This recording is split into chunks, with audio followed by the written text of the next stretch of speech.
So everyone's talking about it. There's a brand new 4x4 on the way, but what exactly will be in store for us when we get our grubby hands on the new Ineos Grenadier?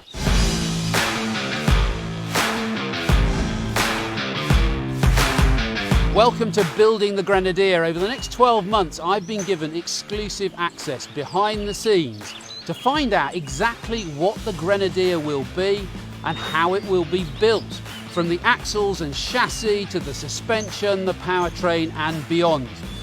Fancy taking a look? Why not join me? Ineos say they're building the Grenadier using a classic 4x4 blueprint, so for them there was only one type of chassis to choose. A ladder frame is the only way to build a proper off-road vehicle 4x4.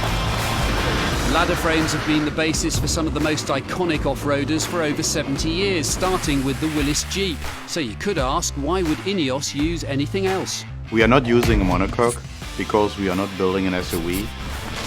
Strong, stiff, rugged and reliable, ready for mud, sand, rock and snow, and ideal for attaching extra equipment like heavy-duty underbody protection or winches, and anything else you need in the field. Well, that's the plan.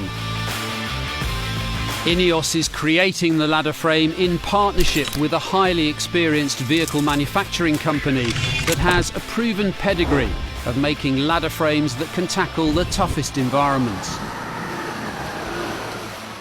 So the engineers are in no doubt at all. The Grenadier's skeleton will be a box section ladder frame. Now they'll happily give you a whole load of science and stats to explain why, but for mere mortals like us, the bottom line is absolutely clear.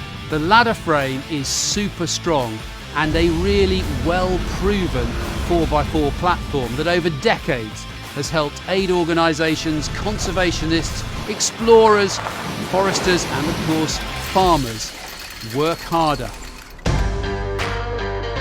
For a 4x4 to get the job done, no matter how punishing the conditions, the Grenadier engineers feel that beam axles front and rear are essential. Beam axle is the most robust design we can provide for this vehicle.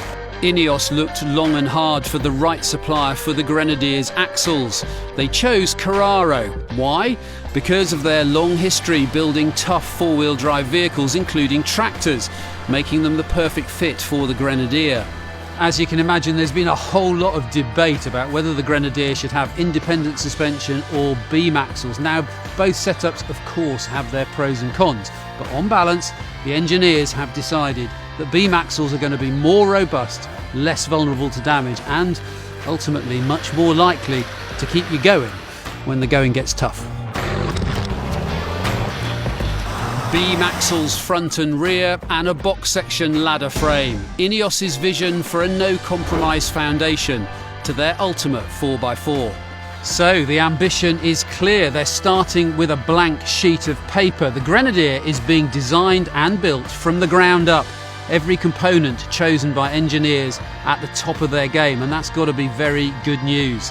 Join me next time when I'll be trying to find out more about the suspension setup.